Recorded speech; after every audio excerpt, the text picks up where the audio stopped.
One Piece movie adalah movie One Piece terjelek yang pernah gue tonton, John. Asli kecewa luar dalam, John, gue sama movie ini. Review ini bakal mengandung super spoiler dan juga kebencian. Jadi buat lu yang belum nonton atau pengabdi gila Oda Garis Keras yang selalu memuja-muja Oda dan anti kritik, mending lu skip di video ini. Menceritakan tentang Uta, anak perempuan angkat Seng yang memakan buah Uta Nomi. Buah setan ini mampu membuat Uta memasukkan seseorang yang mendengar suaranya ke dalam sebuah genjutsu dunia yang ia ciptakan. Kebenciannya kepada bajak laut membuat Uta ingin memusnahkan era bajak laut dengan cara membuat Mugen Tsukuyomi macam Madara menidurkan semua orang di dunia dan masuk ke dalam sebuah ilusi abadi yang diciptakannya. Namun semuanya nggak berjalan semudah itu lantaran ada kelompok bajak laut topi jerami dan bajak laut rambut merah yang menghentikan kegilaan Uta. Secara cerita mah standar-standar aja gitu, karena sebenarnya bukan cerita yang pernah kita tonton di setiap movie One Piece, melainkan lebih ke pertempuran epik dan juga grafisnya, John. Di setiap movie-nya kita udah tahu template ceritanya gitu. Tim topi jerami pergi ke suatu tempat tersebut bermasalah, lalu Luffy dan kawan-kawan menyelesaikan masalah di tempat tersebut. Luffy berantem dengan bos pelayan dengan sangat epik, bosnya kalah dan masalah selesai. Cerita mah bukan bumbu utama di movie One Piece, John, tapi grafis. Kita butuh grafis gambar epik Luffy dan sahabat-sahabatnya berantem dengan maksimal, John. Tapi di movie ini kita malah disuguhin ajang pencarian bakat nyanyi Indonesian Idol dengan grafis sampah. Bahkan grafis movie ini gak lebih bagus daripada grafis anime One Piece di episode 1015. Yang gue harapkan ketika nonton movie anime action ke bioskop, ya actionnya, John, bukan nyanyi-nyanyi ala-ala High School Musical yang hampir didominasi setengah film gitu. Maksud gue ya, One Piece ini kan di kasta anime dan manga, dia ini berada di puncak karirnya gitu. Udah 25 tahun manganya berjalan, fansnya ada di belahan bumi manapun. Ya seharusnya kualitas movie-nya minimal kayak Mugen Train Kimetsu no Yaiba lah, tuh minimal ya. Tapi kualitasnya malah kayak digambar sama anak magang. Kayaknya lebih milih mentingin kuantitas daripada kualitas di movie ini ya. Yang penting movie One Piece ada tiap 3 tahun sekali aja tuh. Udah itu gue bingung banget timeline movie ini berada di mana gitu. Dibilang sebelum Wano tapi udah ada Jinbei. Dibilang setelah Wano tapi Big Mom masih hidup dan Luffy di sini disebut sebagai Emperor kelima. Yang dimana kita semua tahu kalau setelah Big Mom dan Kaido kalah, Luffy jadi 4 besar Kaisar Yonko bersama Shanks, Stitch, Buggy dan juga Luffy. Dan aduh, John, Gear 5 di film ini cuma dibuat gimmick agar kita mati penasaran untuk pergi ke bioskop. Padahal visualnya cuma 2 detik dan itu pun dari belakang ngambilnya. Tapi kita berharap itu jadi saja jadi putih gitu. Dan entah kenapa gue ngerasa dimaksa banget ya. Saking si Oda nggak pengen mempertemukan Luffy sama si Seng, mereka dibuat berantem di dalam mimpi.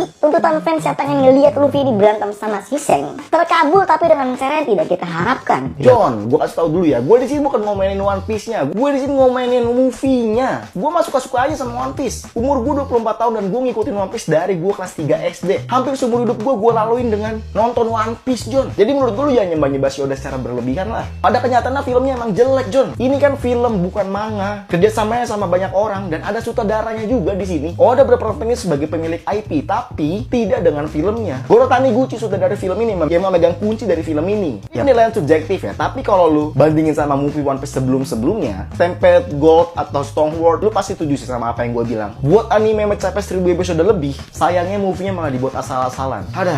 Jadi, sikat aja.